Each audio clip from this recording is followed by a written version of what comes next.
Don't tell a soul I'm here.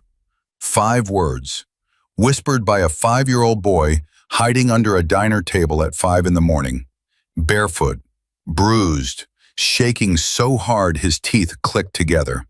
He had run 3 miles through the pitch-black Arizona desert because his mother's last word before she stopped moving was, "Run."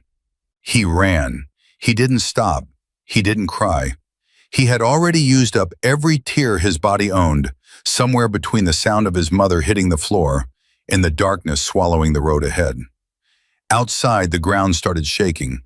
650 Hell's Angels were rolling into town, and this broken little boy was about to change every single one of them. If this story moves you, I'm going to ask you to do one thing right now. Subscribe to this channel and follow this story all the way to the end. And drop a comment telling me what city you're watching from. I want to see just how far this story travels.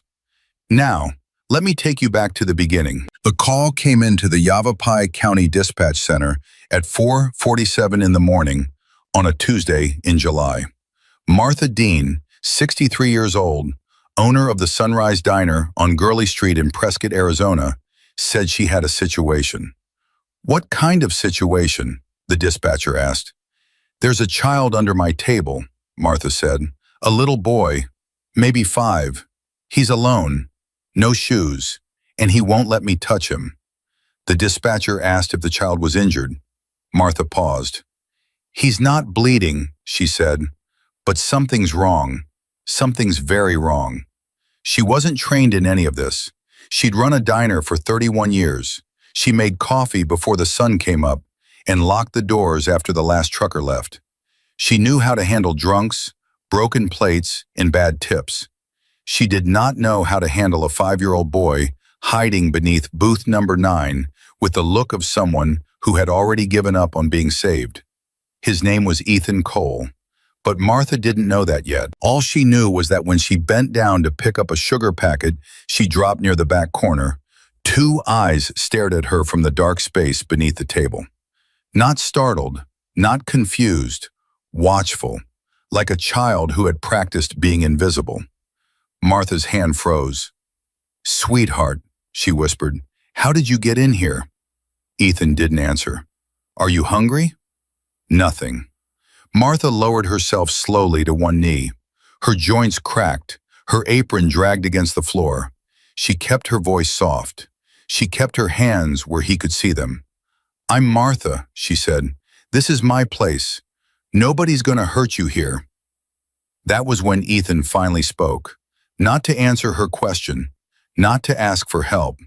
He leaned forward just enough for her to see the bruise along the left side of his jaw, a mark too large and too deliberate to have come from a fall.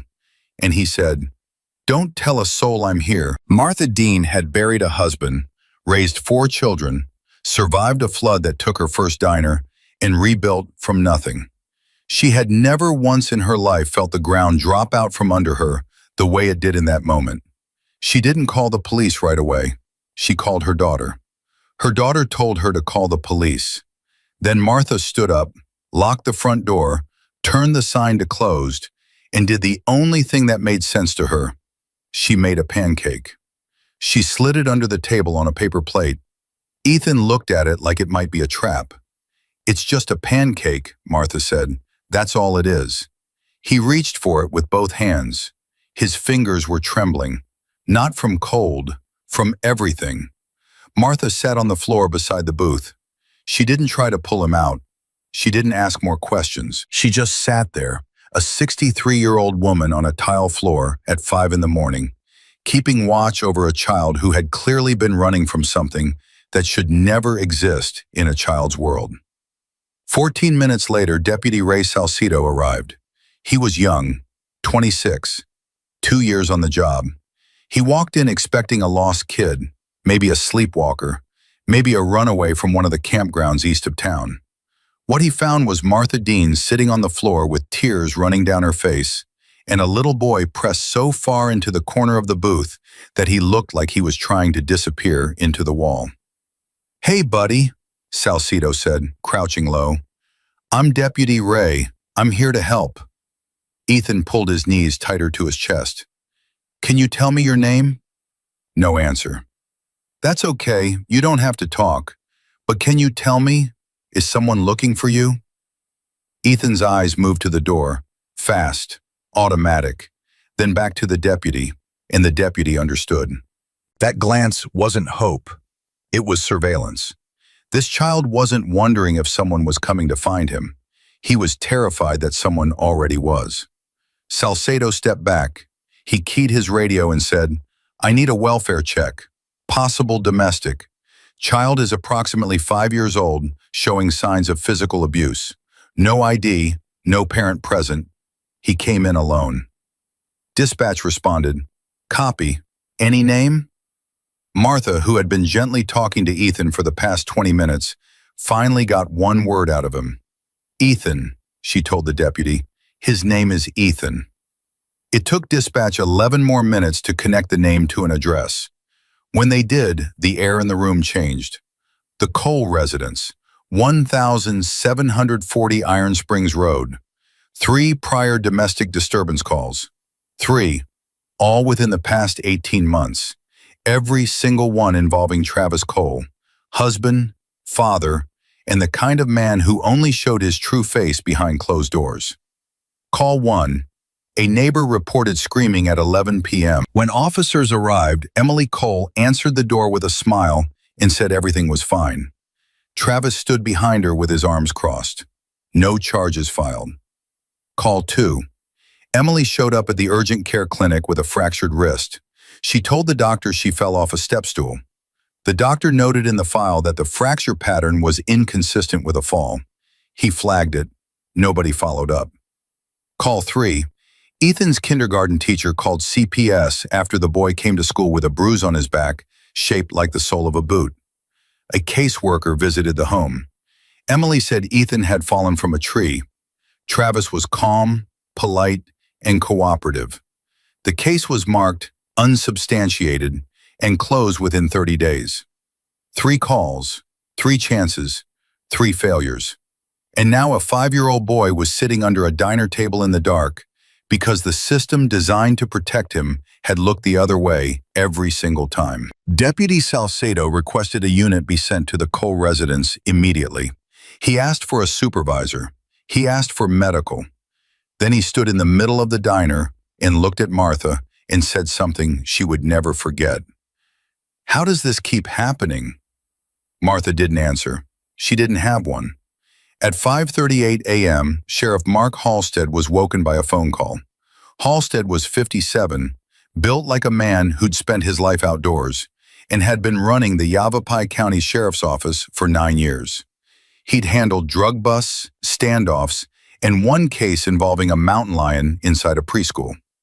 But the voice on the other end of the line told him something that got him out of bed faster than any of those. Mark, we've got a 5-year-old who walked into town alone, beat up, mother unaccounted for, father's Travis Cole. Halstead closed his eyes. He knew the name. He'd signed off on the second call himself. He trusted the process. He'd believed the follow-up would be enough. Where's the boy now? Sunrise Diner, Gurley Street. He won't come out from under a table. Don't move him, I'm on my way. Halstead arrived at 6:04 a.m. He walked in, looked at the boy, looked at the bruise on his jaw, and felt something he rarely allowed himself to feel on the job. Fury. Not the loud kind, the kind that tightens your jaw and narrows your vision and makes you realize that this was your watch, and you missed it. He crouched beside the booth. Ethan, he said. His voice was steady, but Martha noticed his hands weren't. I'm Sheriff Halstead. I'm in charge around here, and I need to ask you something important. Can you tell me what happened last night? Ethan looked at him for a long time. Then he said something so quiet that both Martha and Salcedo had to lean in. Daddy hit Mommy with the door. Halstead didn't flinch, but the muscle in his jaw tightened so hard Martha could see it from across the room. Where is your mommy right now? On the floor. She told me to run. She said, don't stop. She said, don't tell anyone. She told you to run? She said, "Go to the lights." The lights. The diner. The only thing on Gurley Street still glowing before dawn. Emily Cole, lying on the floor of her own home with God knows what injuries, had used her last conscious effort to give her son a direction. Not a name, not a phone number, a light. Go to the lights. At 6:11 a.m., the unit sent to 1740 Iron Springs Road reported in.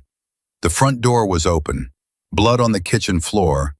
Emily Cole was found unconscious near the hallway with a broken arm, 3 fractured ribs, and internal bleeding. She was breathing, but barely. EMS was on scene. Travis Cole's truck was gone. Halstead stood up. He turned away from the boy. He pressed his radio to his mouth and said 2 words. Find him.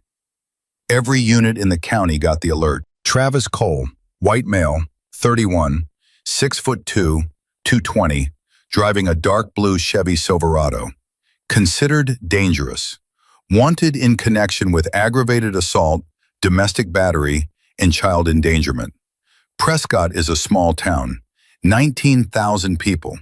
Everyone knows everyone. And by 7 a.m., word had already started to spread. Not about Travis, about the boy. About the barefoot child who had walked through the dark to find a light. By 7:30, something else was happening too. Something no one in Prescott expected.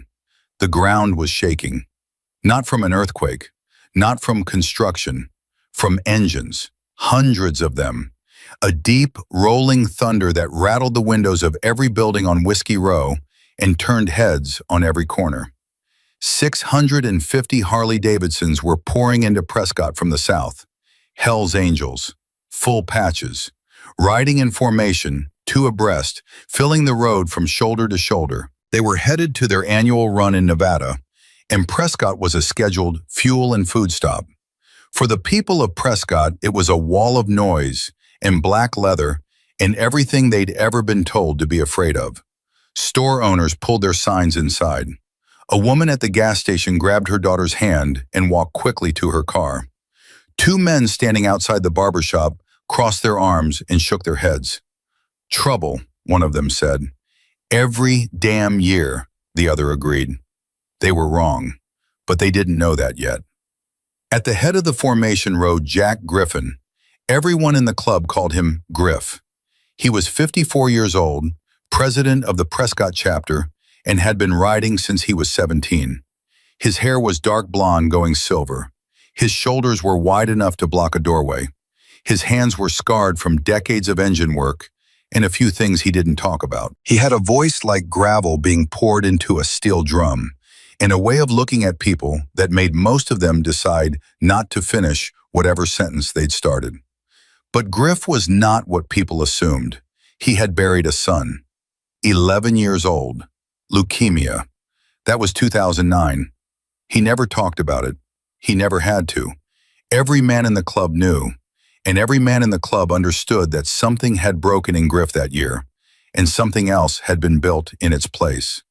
He didn't tolerate cruelty. Not in the club, not outside it. He had once thrown a prospect out of the organization for slapping his girlfriend in a parking lot. No vote, no second chance, gone. You put your hands on someone who can't fight back, Griff had said. You're not a man. You're not even close. Now he was pulling into Prescott, Arizona, with 650 brothers behind him, and no idea that a 5-year-old boy was about to change the next 12 hours of his life. The group split into clusters. Some headed for gas stations, some for the Walmart parking lot to stretch their legs. And about 15 of them, Griff included, walked into the Sunrise Diner. Martha had reopened by then. She had to. She had no staff until 7, and Ethan was still under the table. She'd made a decision. She wasn't going to force him out, and she wasn't going to close the only safe place he'd found. So she worked around him, poured coffee, took orders, and every few minutes she'd walk by booth 9 and say, "Still here, sweetheart." And every time a small voice would answer, "Okay." Griff came through the door with 4 of his guys. They were loud. They were large. They smelled like highway heat and exhaust. They sat at the counter and ordered coffee and eggs and whatever Martha had that was fast. Martha served them with the same steady hand she served everyone. But Griff noticed something. She kept glancing toward the back. Not nervously, protectively, like she was guarding something. Griff watched. He said nothing. He drank his coffee. And then he heard it. A breath. Small. Quick. The kind of breath a child makes when they're trying not to be heard. Griff set his mug down. He looked at Martha. She met his eyes, and the look on her face told him everything she couldn't say in words. He stood up slowly. His boots were heavy on the floor. Every step he took toward booth 9, Martha held her breath. He reached the table. He didn't bend down. He didn't peek. He pulled out the chair across from the booth, sat in it, and looked at the floor. Then he said, "You picked a smart hiding place, kid." Silence. Corner booth. Wall on 2 sides. Only one way in. That's tactical thinking. More silence. Then a shuffle.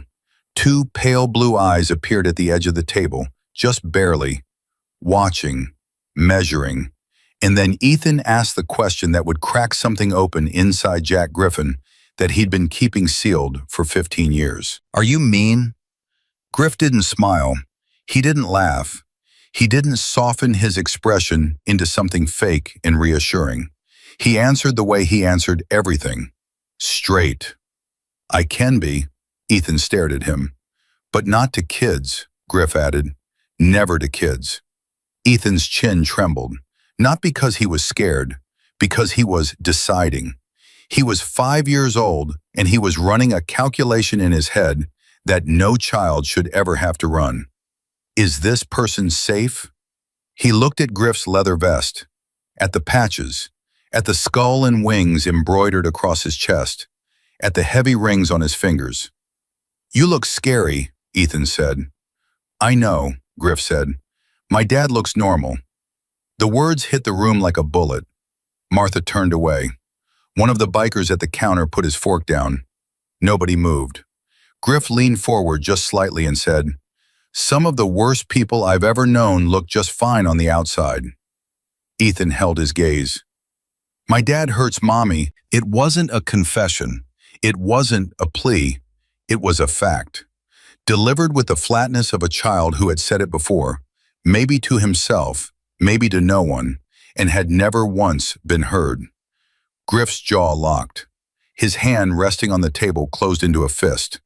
Not in anger at the boy, in something deeper, something older, a fury that lived in the part of him that had held his son's hand in a hospital bed and sworn he would never let a child suffer if he could stop it.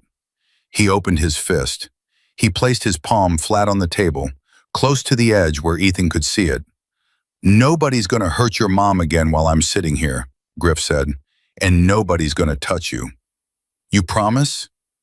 "I don't make promises easy, but yeah, I promise." At that exact moment, Sheriff Halstead walked through the diner door. He saw the bikers. He saw Griff. He saw the boy under the table. And he saw something that did not match any scenario he had prepared for. A Hells Angels chapter president sitting quietly across from a terrified child, speaking to him like he was the only person in the room. Halstead approached carefully. "Sir, I'm going to need you to step away from the child." Griff didn't move. "He's safe." "I understand that, but this is an active case and I need to—" "He's safe," Griff repeated, this time slower, this time looking directly at the sheriff. "He came to this spot. He chose it. I'm not pulling him out, and neither are you. Not until he's ready." Halstead hesitated. Every protocol told him to take control. Every instinct told him Griff was right. Ethan's small voice came from under the table. "Don't make him leave." 3 words, and they settled it. Halstead pulled Martha aside. He got the full story. The boy had walked at least 3 miles through the dark. No shoes, no coat, just a trained t-shirt and a pair of shorts. He'd come in through the back door that Martha had left propped open for the morning air. He'd crawled under the table and hadn't moved since. Has he said anything about his father? Halstead asked.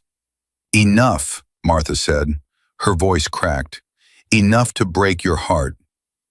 Halstead stepped outside and made 2 calls. The first to Child Protective Services, the second to the hospital.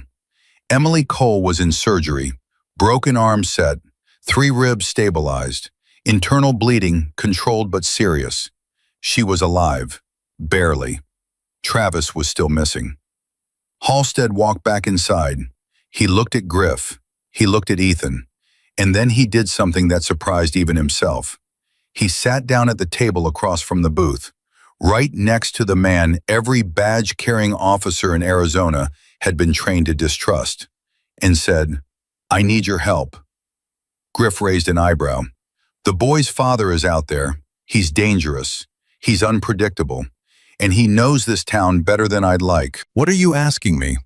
I'm asking you to stay, right here, with the boy, until we find his father. Griff looked down at the floor where Ethan sat with his knees pulled up and his eyes locked on the door. A child standing guard in a world that had never once guarded him. I wasn't planning on leaving, Griff said. Halstead nodded. He stood up. He paused at the door and looked back. You know, Halstead said, I've spent 9 years trying to keep this town safe. 3 calls, 3 reports on that family, and a 5-year-old is the one who finally did what we couldn't. Griff said nothing. He didn't need to. The morning sun climbed over the hills east of Prescott, the diner filled with the smell of coffee and bacon and something else, something heavier, the weight of what was coming. Outside, 650 Hells Angels were scattered across town. They didn't know what was happening inside the Sunrise Diner. Not yet, but they were about to. And when they found out, not one of them would leave. Griff pulled out his phone. He typed one message to the road captain, a man named Duke who had ridden beside him for 22 years. Canceled Nevada. We're staying in Prescott, all of us. I'll explain when you get here. The reply came in 4 seconds. Copy. No questions, no hesitation. That was the thing about trust, real trust, the kind forged in years and miles and silence. It didn't require explanation. It required only the word. Ethan's voice rose from beneath the table. Quiet, broken. The voice of a child who had learned that the world was a place where you whispered because being heard meant being found, and being found meant being hurt. Is my mom dead? Griff closed his eyes. For just a second, for just long enough to feel the full weight of that question settle into his chest. Then he opened them. No, he said. She's at the hospital. Doctors are helping her. Is she going to be okay? They're doing everything they can. That's what people say when they don't know. Griff looked at the boy, 5 years old, and already fluent in the language of adults who couldn't tell the truth. You're right, Griff said. I don't know. But I know she told you to run, and you did. And that means she's still fighting. People who give up don't send their kids to the light.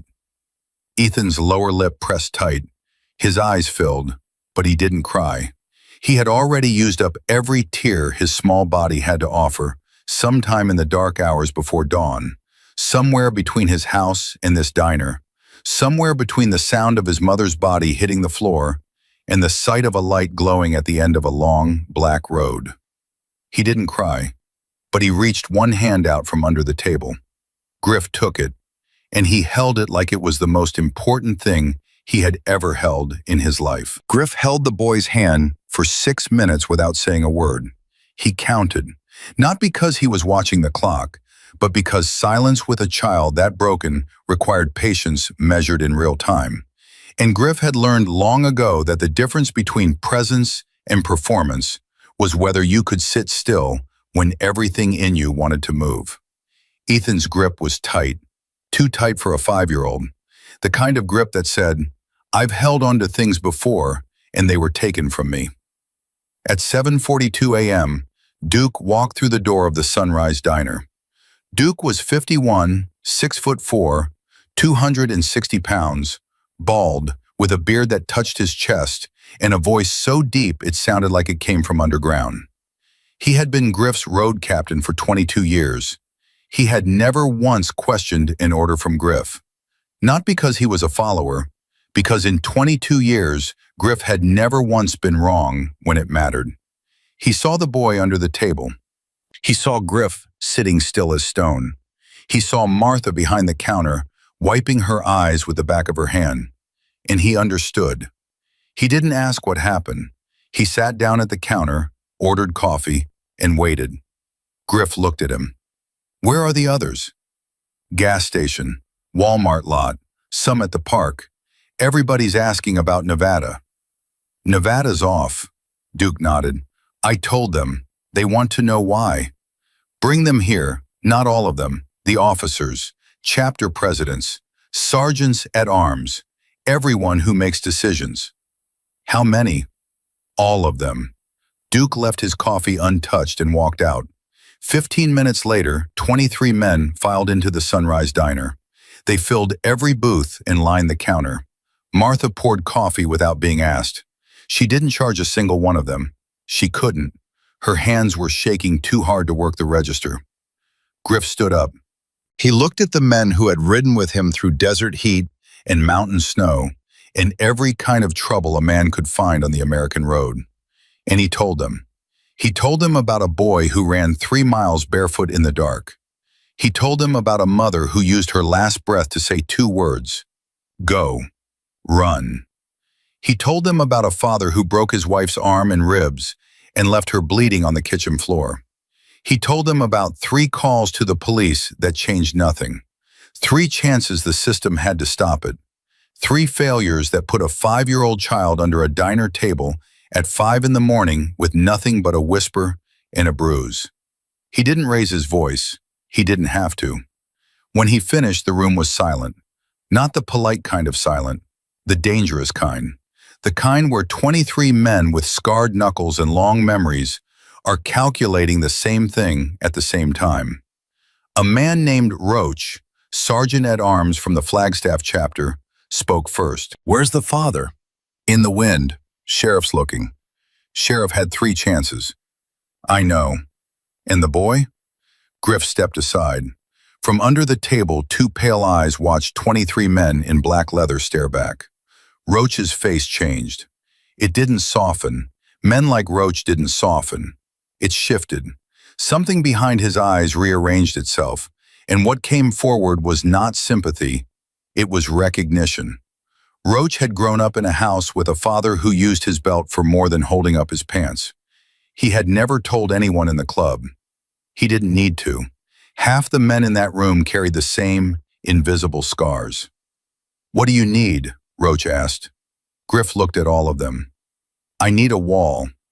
Nobody asked what he meant. Every man in that room understood. A wall wasn't a metaphor. It was a formation.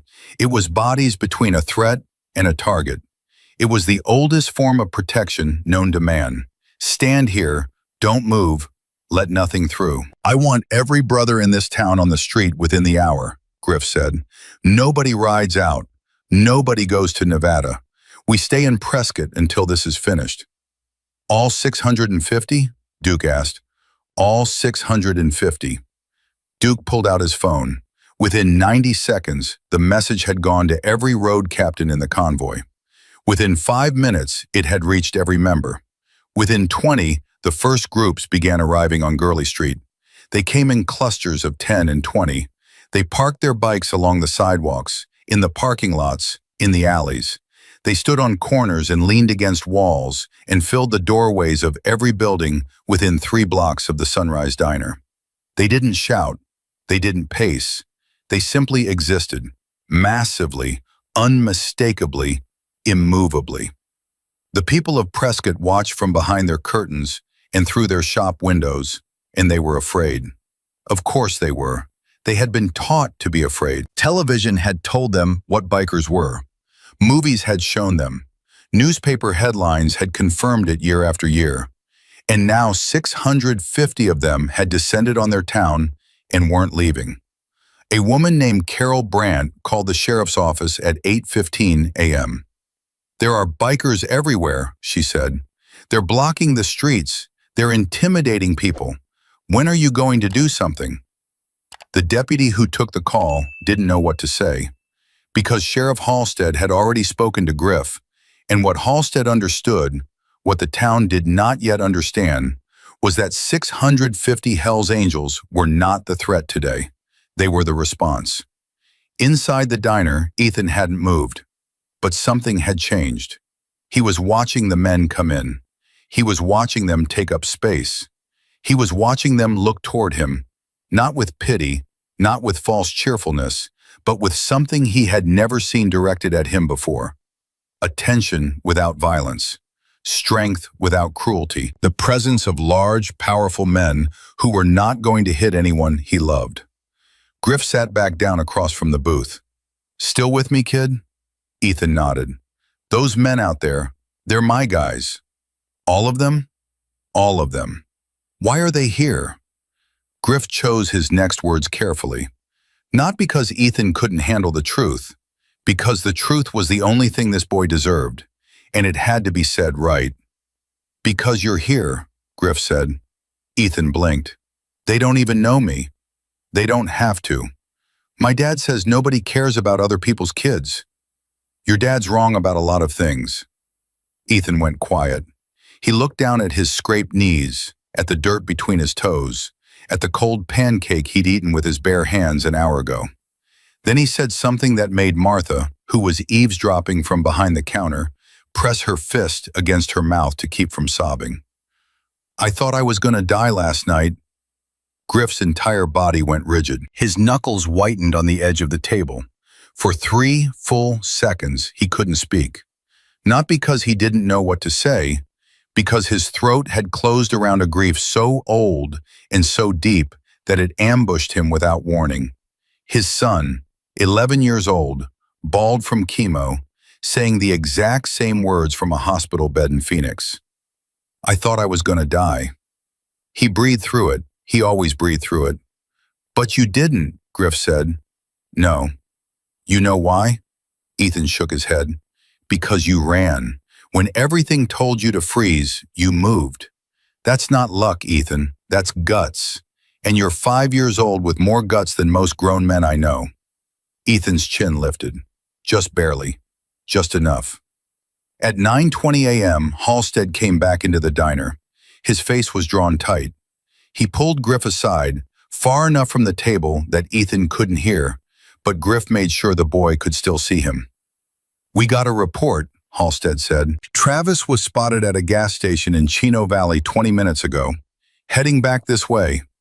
Griff's eyes narrowed. "Back here? Why?" "His truck was seen turning south on 89. He's coming to Prescott. He's coming for the boy." Halstead didn't answer, which was an answer in itself. "Does he know where the kid is?" Griff asked. "Small town, word travels. I'd assume yes." Griff looked at the door, then at the window, then at the street full of his brothers. "Let him come," Griff said. Halstead grabbed his arm. "I can't have a confrontation in the middle of town." "You won't. I don't need to touch him. I just need him to see." "See what?" "That he's outnumbered." Halstead studied Griff's face. He searched it for aggression, for vigilante intent, for the kind of cowboy justice that made lawyers rich in situations worse. He found none of it. What he found was control. Absolute, deliberate, unwavering control. "If your guys so much as breathe on him, they won't. You do your job, we'll do ours." "And what's your job?" "Standing here." Halstead released his arm. He turned and walked to his cruiser and got on the radio. He called in every available unit. He called the state troopers. He requested a helicopter. He set up a perimeter around the diner with 4 vehicles. And then he did something he would never put in any report. He called Griff back outside and said, "Position your people on Gurley and Cortez, both sides of the street. Don't block traffic, but make sure he sees them." Griff nodded once. He walked to Duke. 3 sentences later, it was done. 650 Hell's Angels rearranged themselves across 2 streets in the center of Prescott, Arizona. They stood shoulder to shoulder on the sidewalks, sat on their bikes along the curbs, and filled every gap between every building like mortar in a brick wall. Nobody told the townspeople what was happening. Nobody explained, and the fear grew. Inside the diner, Martha brought Ethan a glass of milk. He held it with both hands and drank slowly, his eyes still on the door. "Ethan," Martha said softly, "do you want to move to the back room? It might be more comfortable." "No. There's a couch back there. Blankets." "No, I want to see." "See what, honey?" "If he comes." Martha looked at Griff. Griff looked at the boy. "If he comes," Griff said, "you won't have to do a thing. Not one thing. That's not your job anymore." "Whose job is it?" "Mine."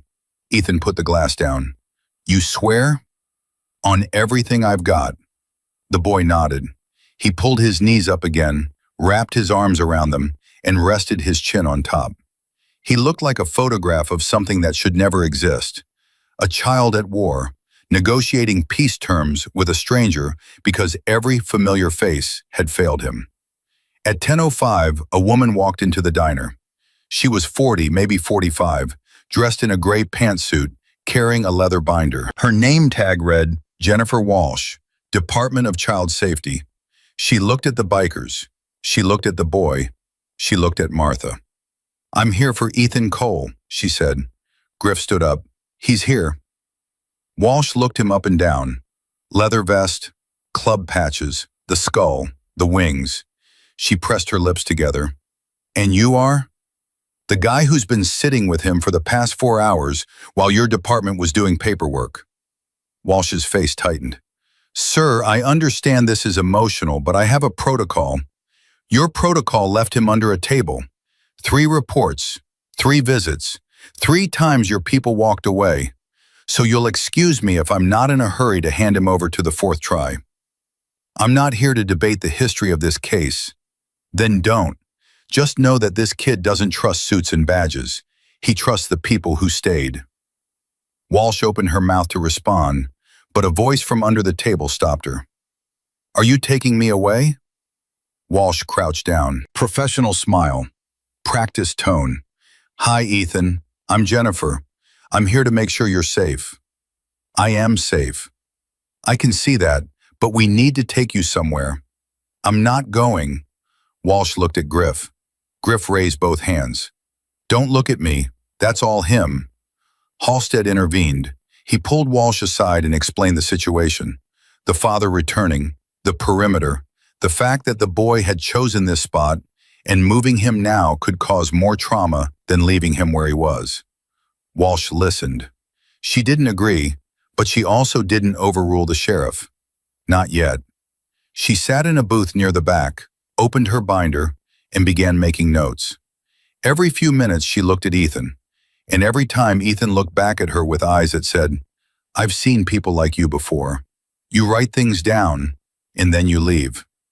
At 11:30 a.m., Griff's phone buzzed. A text from one of his guys posted at the south end of town. "Blue Silverado just past the Safeway, heading north on Montezuma. 1 occupant." Griff read the text. He put the phone in his pocket. He looked at Ethan. "Hey, kid." Ethan looked up. "You trust me?" "Yeah." "Then I need you to do something brave. Can you do something brave?" "I already did something brave. I ran." Griff almost smiled. Almost. "Yeah, you did. Now I need you to do one more brave thing. I need you to stay right here and not move. Can you do that?" "Where are you going?" "Nowhere. I'm going to stand right outside that door. You'll be able to see me through the glass. Martha's going to sit with you, and I will not leave your sight, not for 1 second." Ethan's eyes searched his face, looking for the lie, looking for the crack, looking for the moment where this man, like every other, would break his word.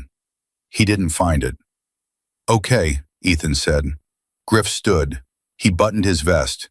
He walked to the door, and before he stepped outside, he turned back. The boy was watching him, pale blue eyes through a sheet of glass, small hands pressed flat on the window, a child counting on a man he'd met 4 hours ago, because every man he'd known for 5 years had taught him that trust was a trap. Griff pushed the door open and stepped into the heat.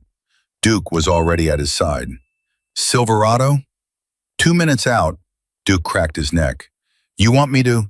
No, nobody moves, nobody speaks. We just stand.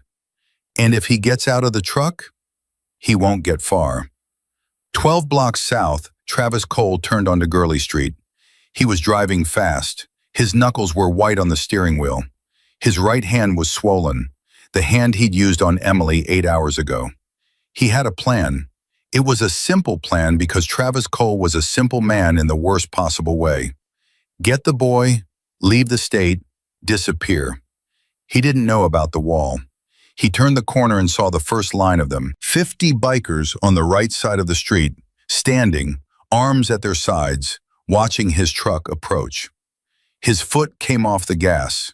Then the left side, another 50, same posture, same silence. Then the next block, and the next, rows and rows and rows of men in leather, filling the sidewalks, lining the curbs, standing in front of every door and every window of every building between him and his son. Travis slowed to a crawl. His eyes moved left and right. He was a man who relied on fear. He manufactured it. He distributed it. He used it the way other men use tools, precisely, deliberately, to build the world he wanted. A world where his wife didn't speak and his son didn't cry and nobody ever challenged him. But there was no fear on this street, not from these men. They looked at his truck the way a wall looks at rain, unmoved, unimpressed, immovable. He stopped the truck in the middle of the road. His hand went to the door handle, and then he saw Griff. Standing in front of the diner, feet planted, arms crossed, flanked by Duke on one side and Roach on the other. Behind them, a glass window. Behind the glass, a little boy with his palms pressed flat, watching. Travis didn't open the door. He sat in his truck, engine running, staring at a man who stared back without blinking.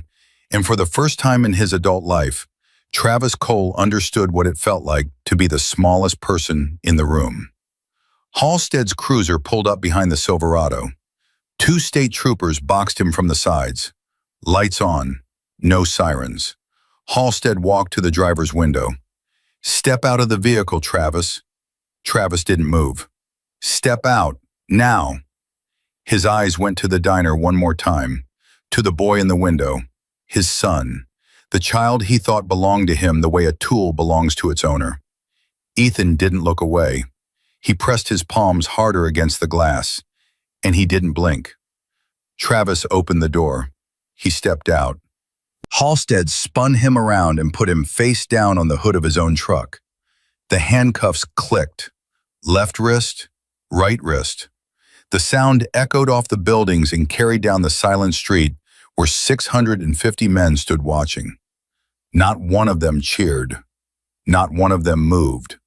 Not one of them said a word. Because this was never about violence. It was about standing in the space between a monster and a child and refusing to move. Travis was placed in the back of Halstead's cruiser. As the car pulled away, he twisted in his seat and looked out the rear window, back at the diner, back at the boy, back at the wall of men who had stopped his plan without raising a single fist. Inside the diner, Ethan watched the cruiser disappear around the corner. He watched until there was nothing left to see. Then he lowered his hands from the glass and turned to Martha. "He's gone?" he asked. "He's gone, sweetheart." Ethan sat down on the floor. He pulled his knees to his chest, and for the first time since he had arrived in the dark, shaking and barefoot and more alone than any child should ever be, Ethan Cole closed his eyes. Not to hide, not to disappear, to rest. He slept for 11 minutes. Martha timed it because she couldn't do anything else, couldn't stop watching him, couldn't stop thinking about the fact that a child who had been running since midnight had only now, at noon, felt safe enough to close his eyes in a room full of strangers. Griff came back inside. He closed the door quietly, which was something almost no one had ever seen him do. Duke stayed outside. So did Roach. So did the rest. The street was still full. Nobody had moved. Nobody had been told to stay, and nobody had asked to leave. Griff sat down across from the booth. He didn't speak. He watched the boy sleep the way a man watches a fire, carefully, with the understanding that something fragile was burning, and any wrong move could put it out. Martha brought him coffee. She set it down without a sound. "Thank you," Griff said. It was the first time he'd said it all day. Martha looked at him, really looked, past the leather vest, and the patches, and the scars on his hands, and the reputation that walked into every room before he did. She saw a man who had not eaten, who had not checked his phone in over an hour, who had not left a 5-year-old boy's side since 7 in the morning and showed no sign of ever intending to. "You have kids?" she asked. Griff's hand tightened on the mug. "Had one." Martha understood. She didn't press. She went back behind the counter and she cried into a dish towel for the 3rd time that morning. Not for the boy this time, but for the man who was guarding him. At 1:14 p.m., Ethan opened his eyes. He didn't jolt awake. He didn't gasp or flinch.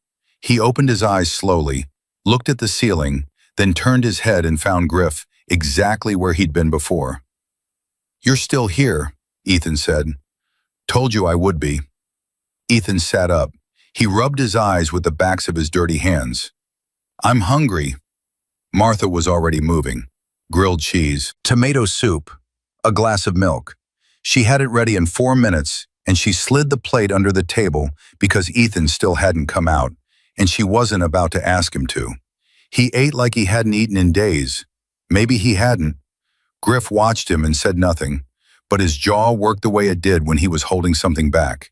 Anger, grief, the kind of helpless rage that comes from knowing you can't undo what's already been done to a child.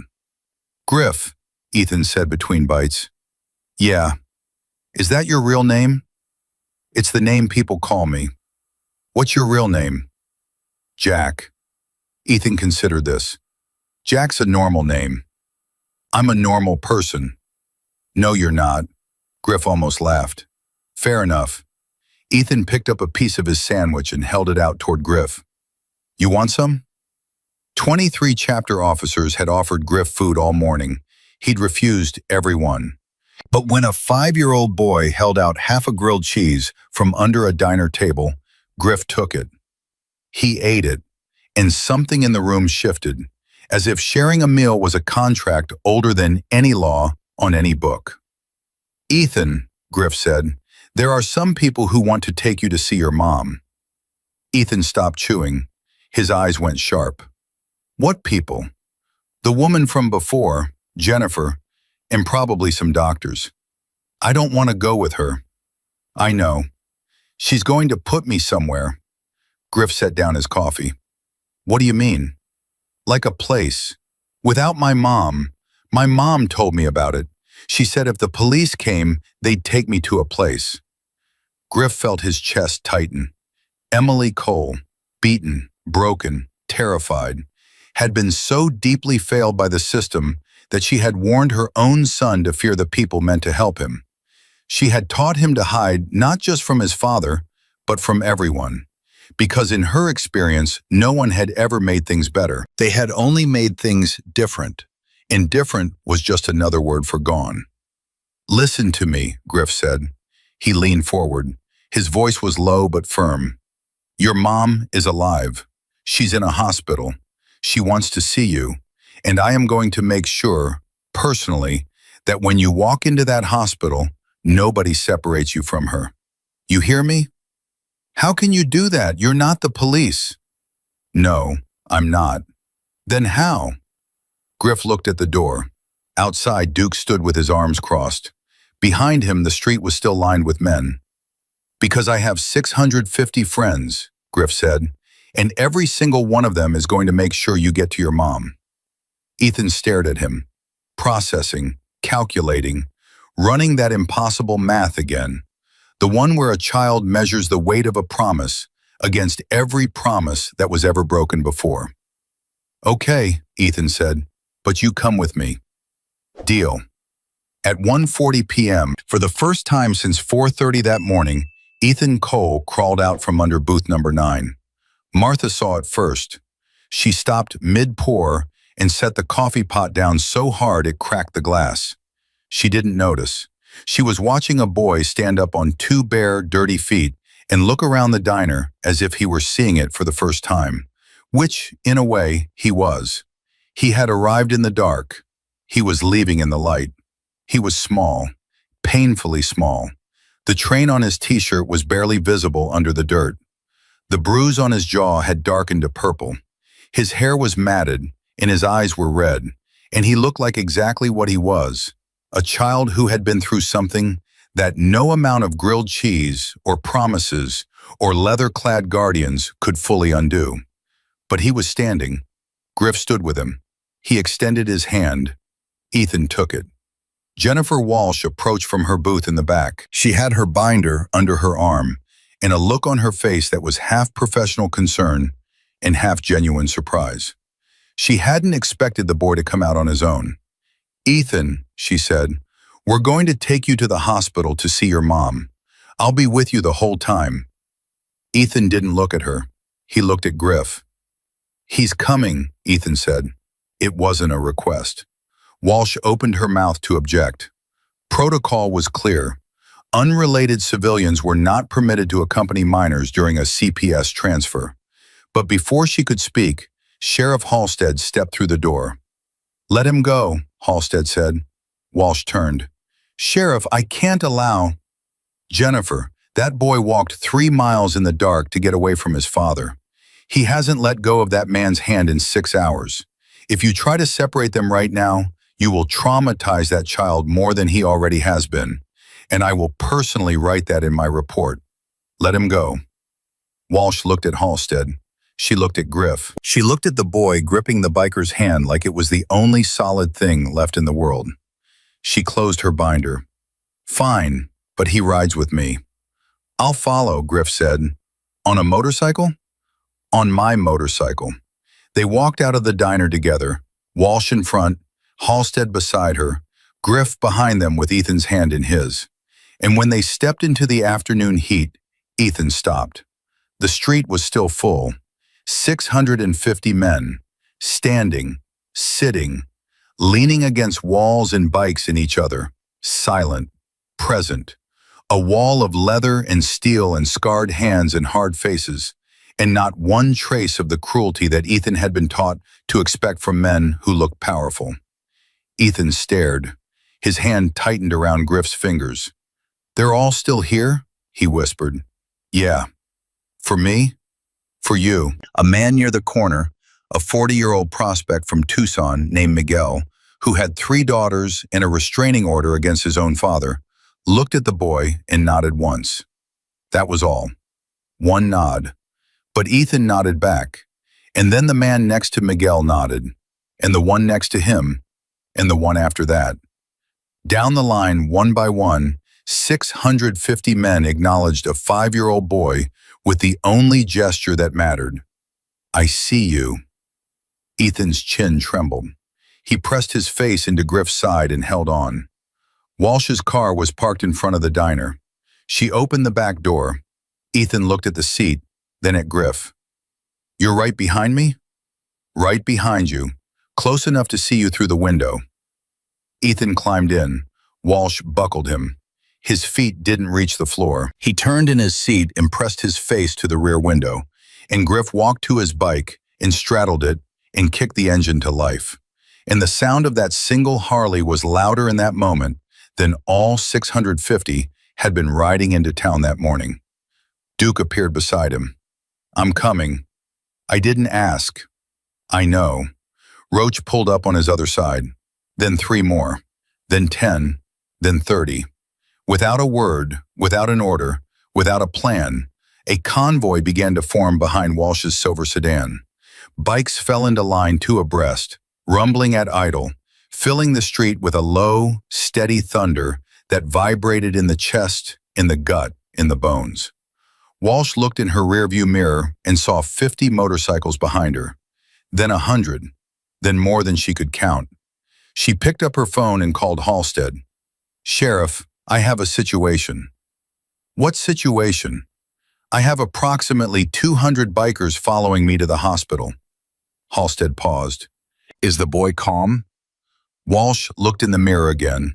Ethan was kneeling on the back seat, face pressed to the glass, watching the motorcycles follow him. He wasn't crying. He wasn't scared. He was watching them the way a child watches something he can't believe is real. "He's calm," Walsh said. "Then let them follow." The drive to Yavapai Regional Medical Center took 9 minutes. Walsh drove slowly. She didn't have a choice. The convoy behind her set the pace, and the pace was deliberate, steady, protective. Like an escort. Like a funeral procession in reverse. Not carrying someone to their end, but carrying someone to their beginning. When they pulled into the hospital parking lot, the bikes fanned out across the asphalt and filled every space.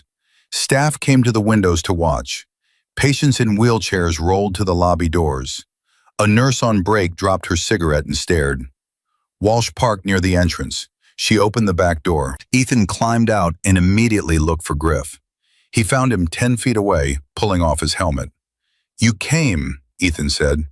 "Told you I would." "You keep doing that." "Doing what?" "What you say." Griff knelt. Bite grease on his jeans, road dust on his vest. A man who looked nothing like safety and had become the definition of it in one boy's life. "That's how it's supposed to work, kid. Someone tells you something, they do it. That's how it's supposed to work." Walsh led them through the automatic doors into the hospital. The halls were bright, too bright. Ethan squinted and pressed closer to Griff's leg. A doctor met them at the elevator. Her name was Priya Desmond. She was the attending physician who had operated on Emily Cole that morning. "The boy's mother is stable," she said. "She's awake but sedated. Broken arm has been set. We repaired a laceration to her spleen. 3 ribs are fractured but stable. She's going to need time, but she's going to recover." Walsh nodded professionally. Ethan stared up at the doctor. "Can I see her?" Dr. Desmond looked at Walsh. Walsh looked at Halstead, who had followed them in. Halstead looked at Griff. The chain of authority in that moment was absurd. A caseworker deferring to a sheriff, deferring to a biker.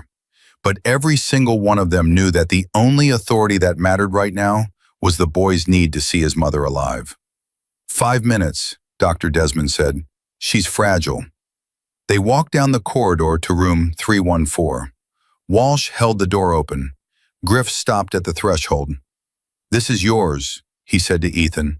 "Go see your mom." Ethan hesitated. He looked into the room, then back at Griff. "What if she looks different?" Griff understood the question. Not what if she looks hurt. What if she looks like she did on the kitchen floor? What if the last image, the blood, the broken body, the moment she told him to run, is the only image he'll ever have? "She's going to look like your mom," Griff said. "Banged up, tired, but your mom. And the second she sees you, she's going to forget every bit of pain she's in. I guarantee you that." Ethan walked into the room. Emily Cole was lying in the hospital bed with her left arm in a cast and an IV in her right. Her face was swollen. Her lip was split. A bandage covered the left side of her forehead. She looked like a woman who had been beaten nearly to death. She looked at the door. She saw her son. Her entire body changed. Not physically, she was too broken for that, but something behind her eyes, something that had been clenched and terrified and dimming with every hour that she didn't know where her child was, suddenly flooded with light. "Baby," she said. Her voice was wrecked, barely a whisper. "Baby, come here." Ethan crossed the room in 3 steps. He reached the bed. He couldn't climb up. It was too high, and she was too hurt. So he grabbed the railing with both hands and pressed his face between the bars and cried. He hadn't cried all day. Not when Martha found him. Not when Griff sat with him. Not when the bikers filled the street. Not when his father was arrested 20 feet from where he stood. He had held it all in with the discipline of a child who had learned that tears made things worse, that noise brought punishment, that the quieter you were, the safer you might be. But now his mother was alive, and his mother was looking at him, and his mother's hand, the one that wasn't in a cast, reached through the railing and found his cheek. "I ran, Mommy," he said. "I ran like you said." Emily's face crumbled. She pressed her palm against his face and sobbed. Not quietly, not carefully. The raw, shattered sound of a woman who had spent 5 years absorbing the blows so her son wouldn't have to, who had finally broken, who had used the last thing she had, her voice, to tell her boy to run. "I know, baby. I know you did. You're so brave. You're the bravest boy in the whole world." "A man helped me, a big man with a motorcycle." Emily looked toward the door. Through the narrow window, she could see a figure standing in the hallway. Leather vest, broad shoulders, hands at his sides. Watching, not intruding, just standing there the way he'd been standing all day, in the space between danger and the people it wanted to reach. "Who is he?" Emily whispered. Ethan wiped his eyes with his fist. "His name is Jack. He promised nobody would hurt us, and he didn't leave. Not one time, Mommy. He didn't leave." Emily's eyes locked on the figure in the hallway. She couldn't see his face clearly, but she could see his posture, the stillness, the patience, the kind of strength that doesn't announce itself because it doesn't need to. Her chin trembled. She mouthed 2 words through the glass. Griff couldn't hear them. He didn't need to. He read her lips the way he'd read 1,000 miles of road, instinctively, without hesitation. "Thank you." He nodded once, and he stayed exactly where he was. Dr. Desmond appeared at the 5-minute mark. She touched Walsh's arm. "Time," she said softly. Walsh crouched beside Ethan.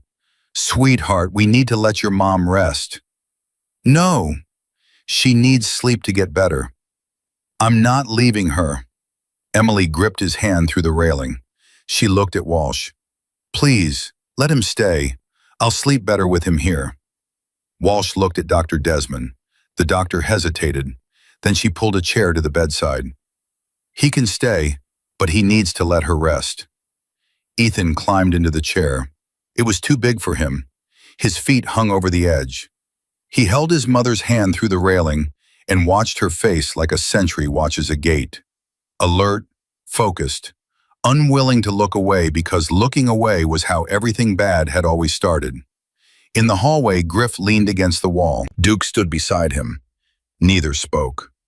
Through the window, they watched a 5-year-old boy hold his broken mother's hand in a hospital room paid for by taxpayers in a system that had failed them both 3 times. Duke finally said, "You good?" Griff didn't answer for a long time. His eyes were fixed on the boy, on the small hand gripping the woman's fingers, on the posture of a child who had appointed himself his mother's protector because no one else had ever held the position. "My son used to hold my hand like that," Griff said, "in the hospital. At the end, he'd hold on so tight I thought he'd break my fingers." He paused. "I used to pray he would. I wanted him to break every bone in my hand, because that would mean he was still strong enough to grip." Duke looked at the floor. "He died holding my hand," Griff said, "and for 11 years I've been carrying that grip around like a phantom limb, feeling it, missing it." He turned to Duke. "That kid in there just grabbed my hand this morning, and I swear to God, Duke, it was the same grip, the exact same grip." Duke said nothing. There was nothing to say. Down the hall, the elevator doors opened. 2 more bikers stepped out carrying brown bags from a fast food restaurant. Behind them, 3 more with bottles of water and juice boxes. They hadn't been asked. Nobody had coordinated it. Somebody in the parking lot had said the kid probably needs food, and 20 minutes later supplies arrived. Griff watched them come.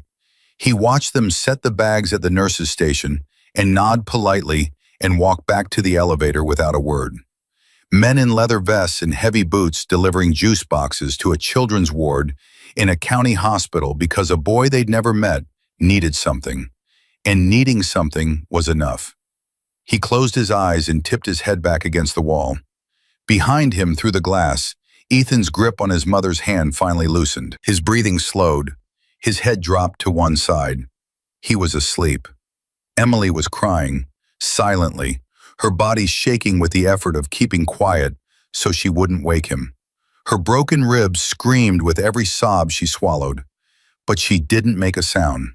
She had spent 5 years learning how to suffer in silence. Tonight, for the first time, the silence wasn't for survival. It was for love. And in the hallway, a man who had lost his own son stood guard over someone else's.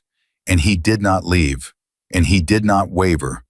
And when a nurse asked if he needed anything, he said the only honest thing left in him: "I need this kid to be okay."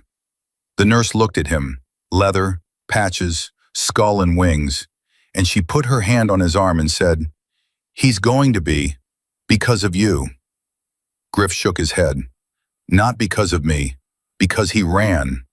Everything that happened today happened because a 5-year-old boy had the guts to run in the dark.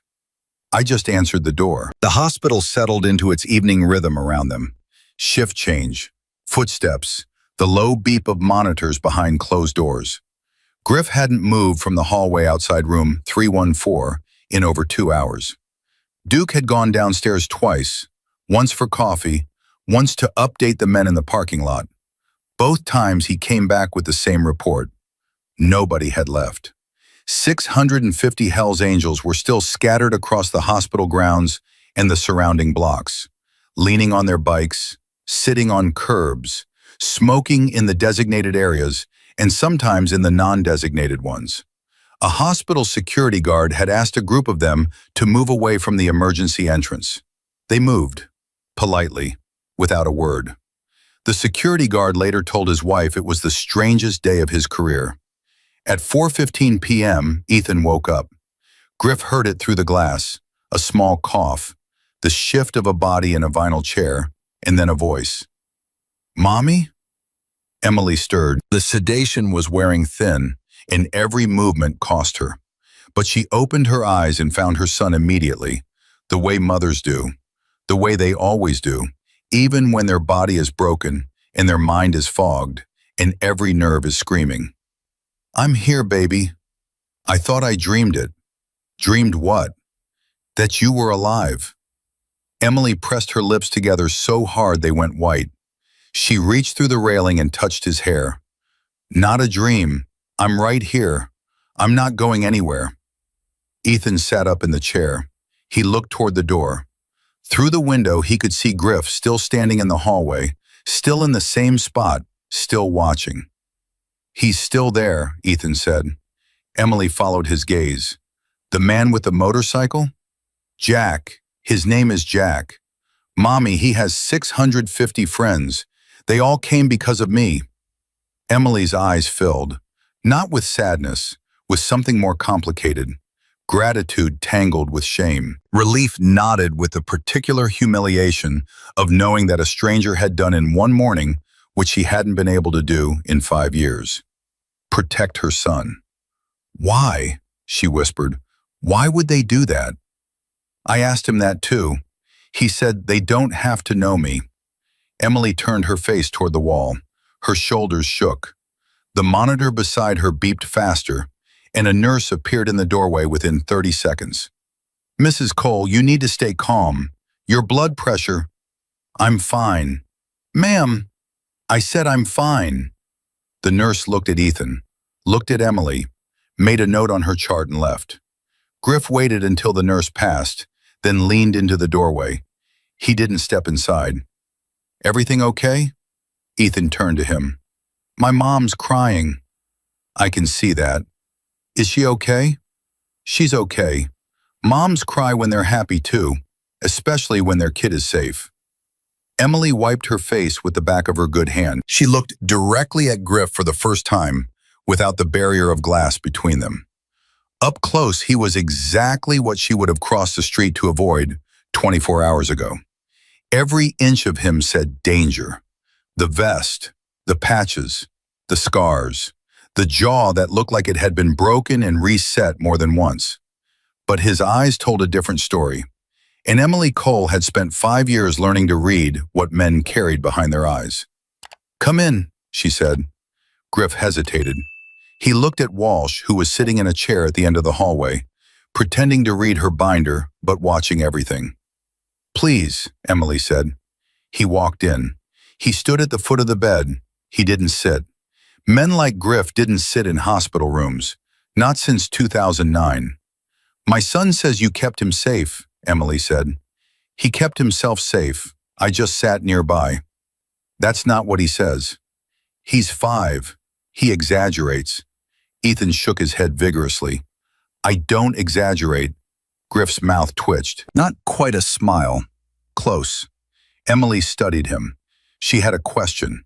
He could see it forming, the way her eyes moved across his face, the way her fingers tightened on the sheet. "Why?" she asked.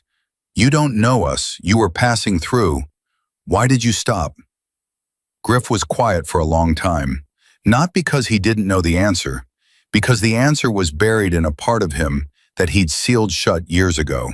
And saying it out loud in a hospital room, in any hospital room, felt like opening a wound he wasn't sure he could close again. "I had a son," he said. Emily's face changed. "He was 11. Leukemia. He fought it for 2 years. He was the toughest kid I ever met, and I've met a lot of tough people." He paused. "He died in a room like this one, holding my hand." The room went completely still.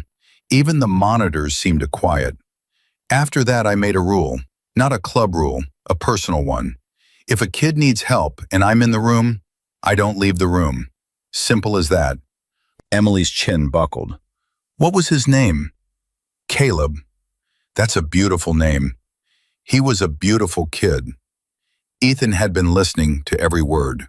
He looked up at Griff with those pale blue eyes that had already seen more than most adults ever would.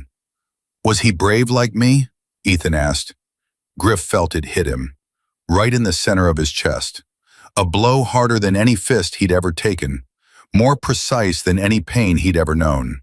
He crouched down so he was eye level with the boy, and for the first time all day, his voice wasn't steady. "Yeah," he said, "he was brave like you." Ethan nodded, satisfied, as if bravery were a club and he had just been told he belonged. At 5 p.m., Dr. Desmond returned for her evening round. She checked Emily's vitals, adjusted her medication, and told her the surgery had gone well, but she'd need at least a week of inpatient recovery. "Your spleen repair is holding," she said. "The ribs will hurt for a while, but they'll heal. The arm is set clean. You were lucky." Emily almost laughed. Lucky. She had been beaten unconscious by her husband, had emergency surgery, was lying in a hospital bed unable to hold her son with both arms, and a doctor was telling her she was lucky. "I don't feel lucky," Emily said. "You're alive," Dr. Desmond said, "and your son is here. From what I've heard about what happened last night, both of those things are remarkable." After the doctor left, Walsh came in. She had her binder open and her professional face on, but something had softened in her since that morning. Watching a boy cling to a biker's hand for 6 hours had a way of rearranging a person's priorities. "Emily, I need to talk to you about Ethan's placement during your recovery." Emily's grip on the bed rail went white. "No. I understand your concern. You're not taking him. Emily, you're going to be here at least a week. We need to ensure he stays with me." "That's not always possible in these situations." Griff spoke from the foot of the bed. "What are the options?" Walsh turned to him.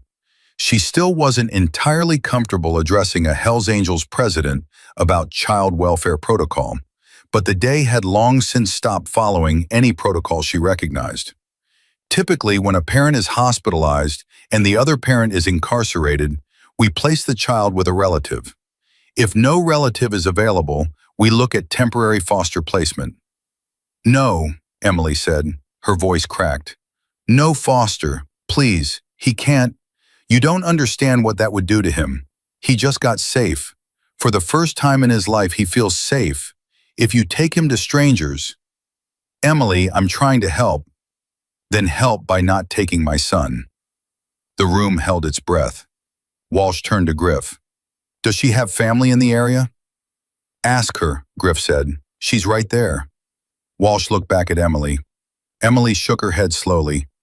My parents are in Ohio. They don't know. I never told them. Travis wouldn't let me call. He took my phone 2 years ago. Griff's hands curled at his sides. 2 years. This woman had been cut off from her own family for 2 years. Isolated, controlled, trapped in a house with a man who broke her bones and a system that wrote reports and closed files and drove away. What if she calls them, Griff said. What if her parents can fly out? Walsh considered this. If a verified family member can be here within a reasonable time frame and passes a background check, we can arrange temporary kinship placement. How long is reasonable? 24 to 48 hours. Give her a phone. Walsh hesitated. Then she reached into her bag and pulled out her personal cell phone. She handed it to Emily. Emily stared at the phone like it was something alien. She hadn't dialed her parents' number in over 2 years. But she knew it. Of course she knew it. Some things live in muscle memory long after the muscles forget everything else. Her hands were shaking so badly that Griff had to hold the phone while she pressed the numbers. It rang 4 times. Then a voice answered. A woman's voice, older, cautious, the way people sound when they don't recognize the number. Hello? Emily's face collapsed. Mom! Silence on the other end. A long, terrible, loaded silence. Emily? Emily, is that you? Mom, I need help. What followed was a conversation that Griff, Walsh, and the nurses could hear through the door. A conversation that no one tried to listen to and no one could stop hearing. Emily told her mother everything. Not all of it. There wasn't time for all of it, and some of it would take years to say, but enough. The hitting, the isolation, the 3 calls, the night, the running. Her mother's voice went from shock to fury to anguish in 90 seconds. Her father's voice came on the line, deeper, steadier, cracking only once when Emily told him about Ethan's bruise. We'll be on the next flight, her father said. Don't move, don't go anywhere. We're coming. Daddy, I'm sorry I didn't. Don't you dare apologize. We're coming. That's all that matters now. Emily hung up. She pressed Walsh's phone against her chest and closed her eyes and breathed for what felt like the first time in 5 years. Ethan watched her. He reached through the railing and put his small hand on her arm, the one without the cast. Grandma and Grandpa are coming? They're coming, baby. Do they know about Daddy? Emily opened her eyes. They know. Are they mad? Not at you. Never at you. Ethan looked at Griff. What happens now? Griff looked at Walsh. Walsh looked at her notes. If your grandparents arrive by tomorrow evening and pass verification, they can take temporary custody while your mom recovers. And until then, Griff asked, he needs to stay in supervised care. That could mean he stays here, in this room, with his mother. I'll stay in the hallway all night if that's what it takes to satisfy your paperwork. Walsh stared at him. You'd do that? Lady, I've been standing in that hallway for 3 hours already. What's another 12? Walsh closed her binder. She looked at Ethan, who was now holding his mother's hand with one arm and looking at Griff with a trust so raw and unguarded that it made Walsh's chest hurt. I'll make the calls, she said. He can stay. She walked out. In the hallway, she leaned against the wall and exhaled for what felt like the first time all day. A nurse passing by looked at her.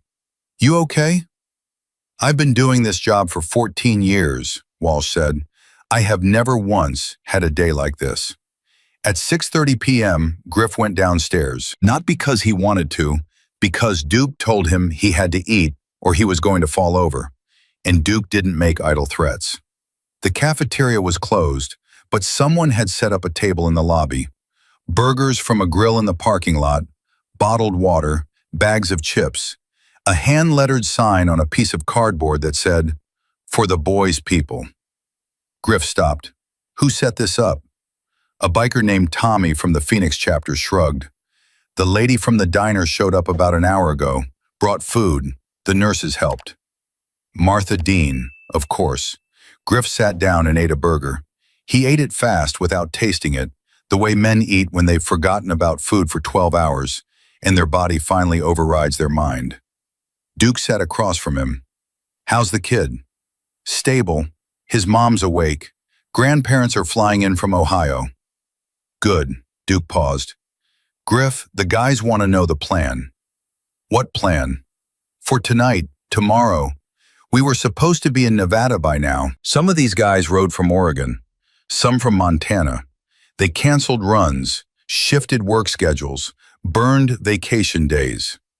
Griff looked around the lobby. Through the glass doors, he could see the parking lot full of bikes. Men sitting in circles on the asphalt. Some playing cards, some just talking. All of them waiting for a word from a man they trusted to know when it was time to go. Tell them I'll come out in an hour and talk to everybody. What are you going to tell them? The truth. At 7:45 p.m., Griff walked out of the hospital and into the parking lot. Duke had gathered the chapter presidents and officers in a loose circle near the main entrance. Behind them, the rest of the members spread out across the lot, sitting on their bikes, standing in groups, turning to watch. Griff didn't use a microphone. He didn't need one. When he spoke, people listened. That had been true since he was 20 years old, and it would be true when he was dead. Most of you don't know why we're here, he said. Some of you do. Here's the short version. A 5-year-old boy ran away from his father last night because his father nearly killed his mother. The system knew about it. 3 calls, 3 investigations. Nobody stopped it. That boy ran 3 miles in the dark and ended up in a diner where I was having coffee. I didn't plan this. None of us planned this, but we're here. He looked across the parking lot. Hundreds of faces, scarred and bearded and sunburned and hard. Faces that had seen prison and poverty and loss and every kind of human wreckage the road could offer. And every single one of them was still. The boy's safe now. His mother's going to make it. The father's in custody. Some of you might think that means it's over, that we can ride out and get to Nevada and pretend today was just a delay. He paused. He let the silence do the work that words couldn't. But it's not over for that kid. It's never going to be over for him. He's 5 years old, and he already knows what it feels like to run for his life. He already knows what it sounds like when someone he loves gets broken. He knows what it means to hide under a table and whisper because being heard is dangerous. Griff's voice dropped, not for effect, because the next words were heavy, and heavy words came out low. A lot of you know what that feels like. I know that because I've ridden with you for years, and I've seen what lives behind the leather. Some of you grew up in houses like that. Some of you were that kid. And some of you became the man you swore you'd never be. And you changed, and you carry that with you every day. Nobody moved. Nobody breathed. I'm not asking anyone to stay who needs to go. I'm not ordering anything. But I'm staying through tomorrow until that boy's grandparents arrive. If any of you want to stay with me, you're welcome. If you need to ride, ride. No judgment, no questions. He stepped back. He waited. Roach spoke first. I'm staying. Duke next. I'm staying. Then Tommy. Then Miguel. Then a prospect from the Nevada chapter whose name Griff didn't even know. One by one, voice after voice. A rolling count that moved through the parking lot like a wave. Not every man. Some needed to leave. Jobs, families, obligations that couldn't wait. And they left with handshakes and nods and no shame. 80 bikes rode out that evening. 570 stayed. Griff walked back inside. He passed the nurses' station where 3 nurses were watching through the window. He walked down the hallway to room 314. He looked through the glass. Ethan was asleep in the chair beside his mother's bed. His hand was through the railing, his fingers wrapped loosely around Emily's thumb. Emily was awake, staring at her son with the look of someone who has been given back the only thing that matters. She saw Griff in the window. She lifted her good hand and placed it flat against the glass. Griff placed his hand on the other side. They stayed like that for a long time. Two people who had never met before that day, separated by a pane of glass, connected by a child who had run through the dark and found the only two things worth finding, a light and a wall. At 9 p.m., Martha Dean arrived at the hospital with a pillow and a blanket.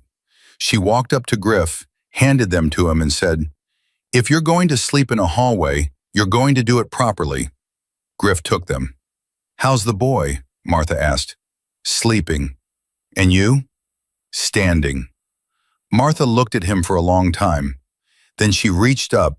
She had to stand on her toes because he was that much taller. And she put her hand on his face the way a mother does. Not gently, firmly, the way you touch someone when you need them to hear what you're about to say. "You're a good man, Jack Griffin. I don't care what your vest says. I don't care what the world thinks it knows about you. You are a good man, and that boy in there is alive because of you." Griff didn't answer. He couldn't, because if he opened his mouth, 11 years of sealed grief would come out, and he wasn't ready for that. Not yet, maybe not ever, but not tonight. Martha patted his cheek. "Eat something tomorrow. You look terrible." She left. Griff set up his blanket against the wall outside room 314. He sat on the floor. He leaned his head back. He closed his eyes. Through the wall, he could hear the faint beep of Emily's heart monitor. Steady, rhythmic, alive.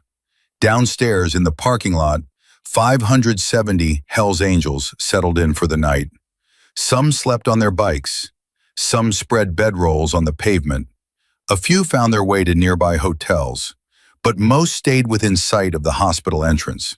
Not because anyone told them to, because a boy was inside who had asked the most dangerous question a child can ask.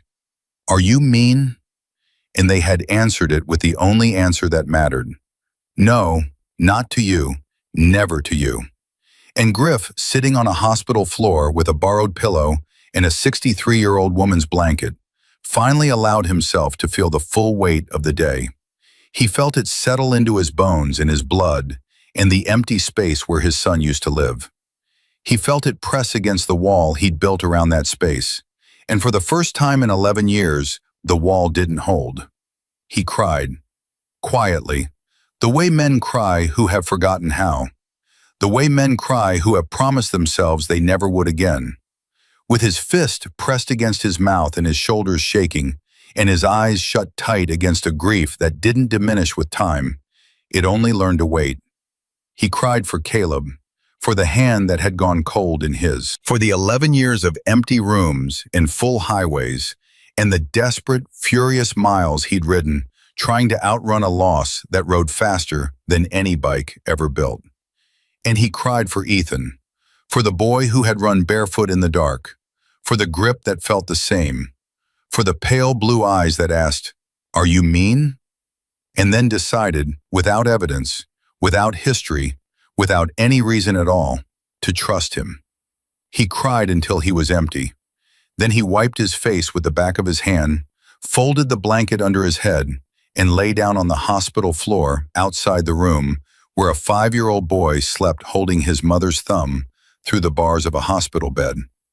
And the heart monitor beeped, and the hallway was quiet, and the night in Prescott, Arizona passed the way all long nights pass, one breath at a time, held together by the people who refused to leave. Griff woke at 5:11 a.m. to the sound of small footsteps. He opened his eyes and found Ethan standing over him in the hallway, barefoot, still wearing the same dirt-streaked train t-shirt, staring down at him with an expression that was equal parts curiosity and something Griff couldn't name at first. It took him a moment. Then he recognized it. It was wonder. The particular wonder of a child discovering that a person actually did what they said they would do. "You slept on the floor," Ethan said. Griff sat up. His back screamed. His neck was locked at an angle that would take 3 days and a bottle of ibuprofen to undo. He was 54 years old and had slept on a hospital hallway floor, and every single joint in his body was making sure he knew it. "I did," Griff said. "That looks uncomfortable." "It was." "Then why did you do it?" "Because I said I would." Ethan considered this. He sat down on the floor next to Griff, cross-legged, knees touching. They sat there in the pale, early light filtering through the hallway windows. A 54-year-old biker and a 5-year-old boy, side by side on the floor, shoulders almost touching. "Griff?" "Yeah." "My mom's awake. She's been watching you through the window." Griff turned. Through the glass of room 314, Emily Cole was looking at him. She was propped up slightly in her bed. Her face was still swollen, her lips still split, her arm still in a cast, but her eyes were clear. Not the glassy, sedated look of yesterday. Clear, focused. The eyes of a woman who had slept through the night for the first time in years because someone was standing guard. Griff lifted his hand. Emily lifted hers. Ethan watched the exchange. "She likes you," he said. "She doesn't know me. She knows you stayed." At 7 a.m., Duke came upstairs with 2 cups of coffee and a chocolate milk. He handed the coffee to Griff, the chocolate milk to Ethan, and stood against the wall. "How many are still out there?" Griff asked. 512. Some rode out early, had to get to work. No hard feelings. 512 men slept in a parking lot. Most of them slept on concrete. A few got creative with cardboard. Tommy built some kind of tent out of a tarp and 2 bikes. It looked ridiculous. Ethan sipped his chocolate milk. "Can I go see them?" Griff looked at Duke. Duke looked at Griff. "After your grandparents get here," Griff said. "Deal?" "Deal." At 9:45 a.m., a rental car pulled into the hospital parking lot. It stopped at the edge of the rows of motorcycles. The driver, a man in his mid-60s, gray-haired, wearing a flannel shirt and jeans that had been pulled on in a hurry, stepped out and stared at the sea of leather and chrome surrounding him. His wife got out of the passenger side. She was the same age, small, with Emily's eyes. She was already crying before her feet hit the pavement. They were Richard and Diane Marsh, Emily's parents. They had caught a red-eye from Columbus to Phoenix, rented a car at 4 a.m., and driven 90 minutes north to Prescott without stopping. Richard looked at the bikers. Hundreds of them, everywhere. He squared his shoulders the way men of his generation do when they feel outnumbered but refuse to show it. A biker near the entrance, Miguel, the prospect from Tucson, saw the couple and recognized the look. Lost, scared, determined. He walked over. "You here for the boy?" Miguel asked. Richard stiffened. "I'm here for my daughter and my grandson." 3rd floor, room 314, elevators through the lobby. Diane grabbed her husband's arm. "Richard." "I know. These men, they're the ones who—" "I know." They walked past Miguel.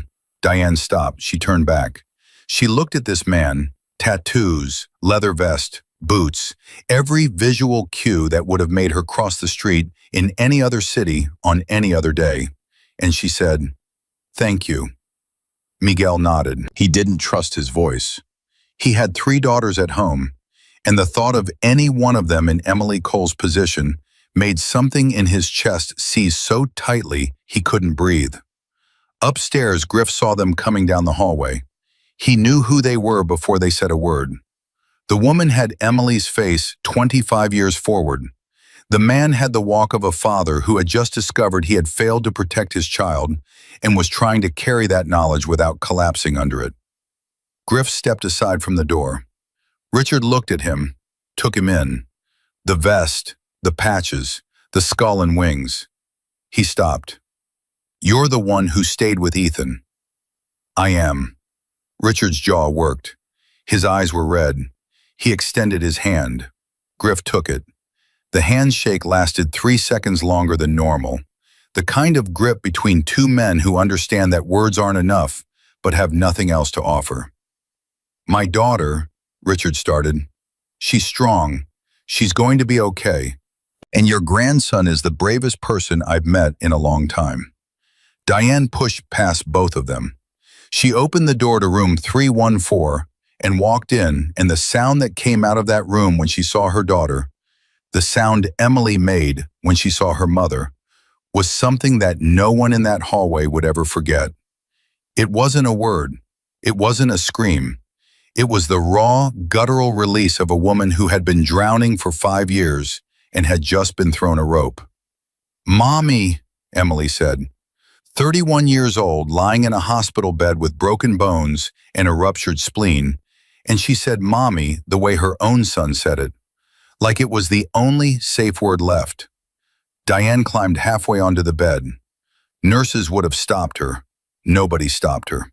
She gathered her daughter against her chest, careful of the cast, careful of the ribs, not careful enough to hide her own sobbing, and she held her the way she should have been holding her for the past 5 years, if only she had known. If only Emily had been allowed to tell her. Richard stood in the doorway. He watched his daughter cry in his wife's arms. He watched his grandson, this small, bruised, barefoot boy he hadn't seen in over 2 years, stare up at him from the chair. "Grandpa?" Ethan said. Richard dropped to his knees, right there in the doorway. A 65-year-old man with bad knees and a bad back went down on the hospital floor like he'd been shot, and he opened his arms, and Ethan ran into them. "I'm sorry," Richard said into the boy's hair. "I'm sorry, buddy. I'm so sorry." "For what?" "For not being here sooner." "You didn't know." "I should have known." Ethan pulled back. He looked at his grandfather's face, the tears, the clenched jaw, the guilt that was pouring out of every pore. And this 5-year-old boy, who had been through more in the last 30 hours than most people endure in a lifetime, put his small hand on his grandfather's cheek. "It's okay, Grandpa." The motorcycle men helped. Richard looked over his shoulder at Griff, who was still standing in the hallway, still watching, still there. "Who are you?" Richard asked, not suspiciously, not defensively, with the genuine bewilderment of a man trying to understand how the world that had broken his daughter was also the world that had saved his grandson. "Nobody special," Griff said, "just a guy who was in the right diner at the right time." Richard shook his head. "No, that's not what this is. I've been awake for 30 hours trying to understand how 650 bikers ended up protecting my grandson, and right place, right time doesn't cover it." Griff leaned against the doorframe. He looked at Ethan, at Emily, at Diane, who was stroking her daughter's hair and whispering things that only mothers can say. He looked at Richard, a man who was mirrors of himself in some ways, a father, a protector, a man who understood that the worst thing in the world wasn't danger. It was distance, being too far away to stop what was happening to the people you loved. "Your grandson asked me if I was mean," Griff said. That was his first question. Not, "Who are you?" Not, "What do you want?" "Are you mean?" Because that's the only question that matters when you're 5, and the world has already taught you that most people are. Richard closed his eyes. "I told him I wasn't, and then I stayed to prove it. That's the whole story." It wasn't the whole story, but it was the part that mattered. At 11 a.m., Jennifer Walsh returned with paperwork. The grandparents had been verified, background checks cleared, temporary kinship custody was approved. Ethan would stay with Richard and Diane while Emily recovered. Emily signed the forms with her right hand, the one that wasn't broken. She signed them slowly, reading every line, because she had spent 5 years being afraid of what she signed, what she agreed to, what she allowed. Never again. "One more thing," Walsh said. She looked at Emily. "The district attorney's office called this morning. Travis has been formally charged.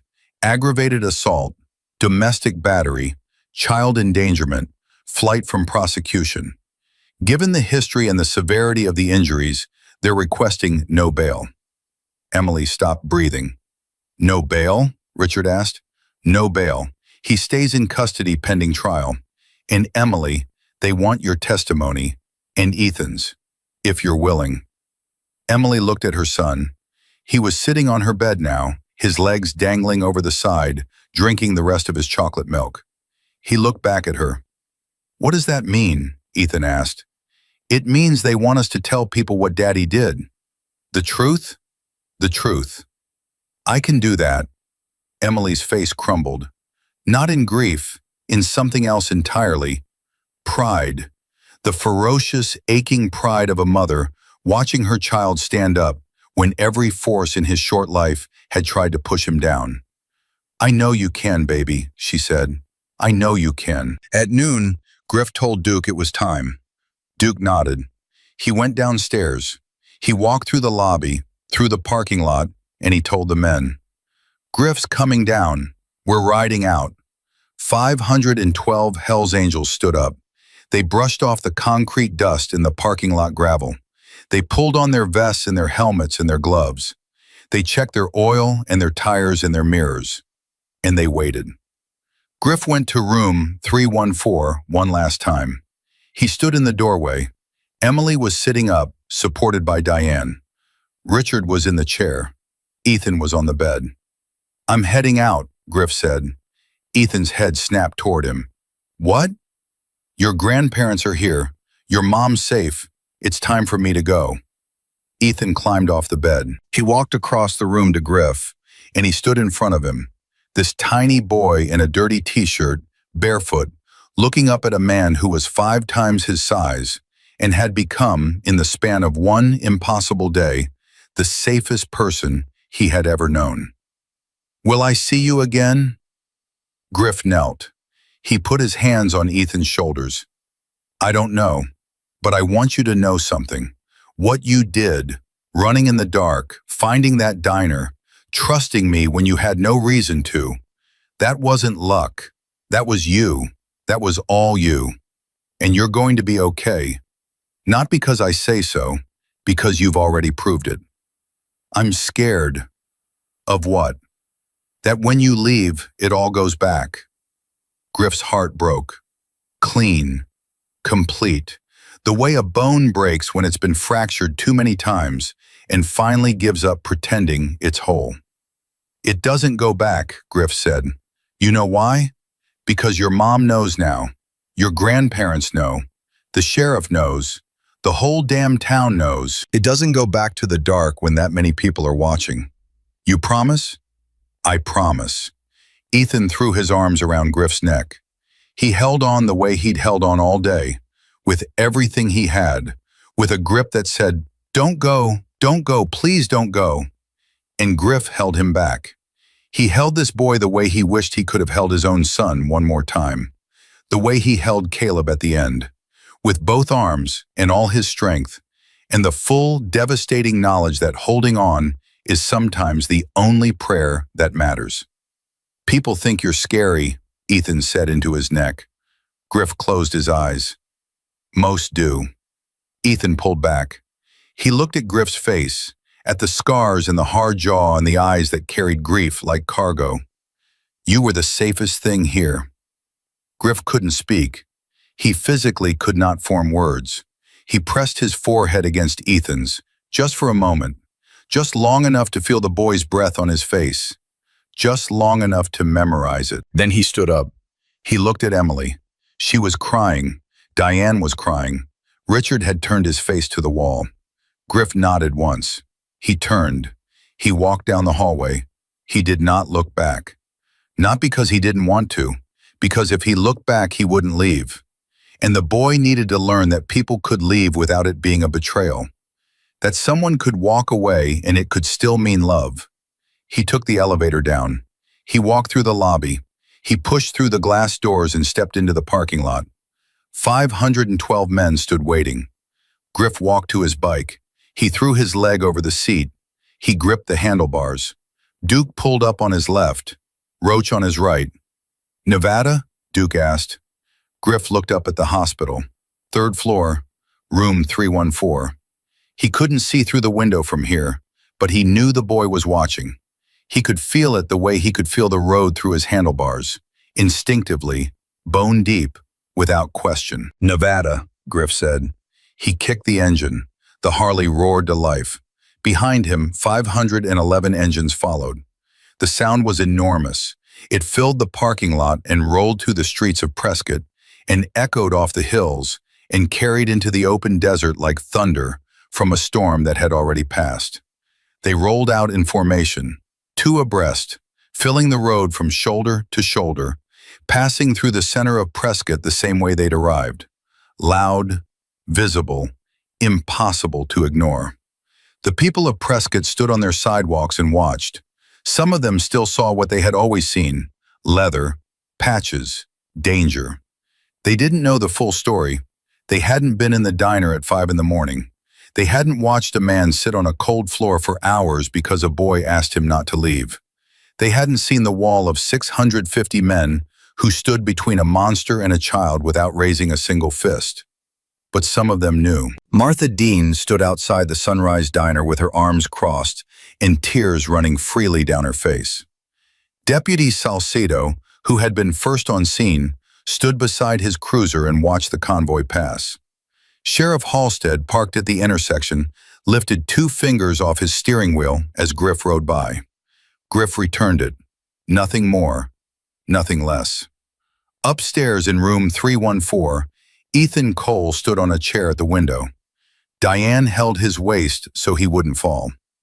Emily watched from her bed, her good hand pressed against her mouth. Ethan watched the motorcycles pour through the streets below. Hundreds of them. A river of chrome and black leather and the deep, rolling sound that had terrified him when he first heard it from under a diner table. The sound he now understood was not the sound of danger. It was the sound of people who show up. He pressed his palm flat against the hospital window. He held it there until the last bike disappeared around the curve of the road, heading south toward the desert in Nevada, and whatever came next for 512 men who had canceled their plans and slept on concrete and stood in the heat for a boy they had never met. "Mommy," Ethan said. "Yeah, baby? I don't have to whisper anymore, do I?" Emily broke, not slowly, not gracefully. She broke the way a dam breaks, all at once, completely, with a force that cannot be stopped and should not be. She sobbed. Diane held her. Richard put his hand on her shoulder, and Ethan climbed down from the chair and walked to his mother's bed and reached through the railing and took her hand. "You don't have to whisper anymore," Emily said. "Not ever again."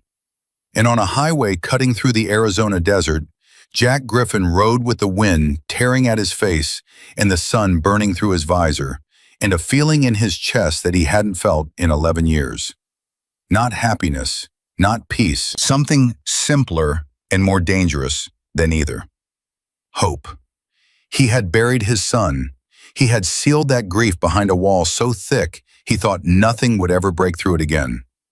But a boy with pale blue eyes and bare feet and a bruise on his jaw had reached through that wall and grabbed his hand and held on with the same grip, the exact same grip. And Griff understood now that the dead don't leave us. They send us back. They put us in diners at 5 in the morning. They sit us down across from children who need exactly the thing we thought we'd never be able to give again. Caleb had sent him there. Griff believed that now. He would believe it for the rest of his life. The road stretched out ahead, flat, endless, burning in the midday heat. Behind him, 511 engines roared in unison, a sound so loud it drowned out everything except the one thing that mattered. A boy had stopped whispering, and that was enough. That was the whole damn point. That was what 650 engines in one long, terrible, beautiful day in Prescott, Arizona had been for. Not to destroy, not to intimidate, not to prove what the leather and the patches and the reputation suggested. To stand in the gap, to hold the line, to show a 5-year-old boy that the loudest thing in the world is not always the most dangerous, and that sometimes the thing that scares you from a distance is the only thing willing to stand between you and the dark. Ethan Cole would remember that day for the rest of his life. Not the fear, not the running, not the bruise or the blood or the whisper under the table. He would remember the sound of engines, and he would never be afraid of it again.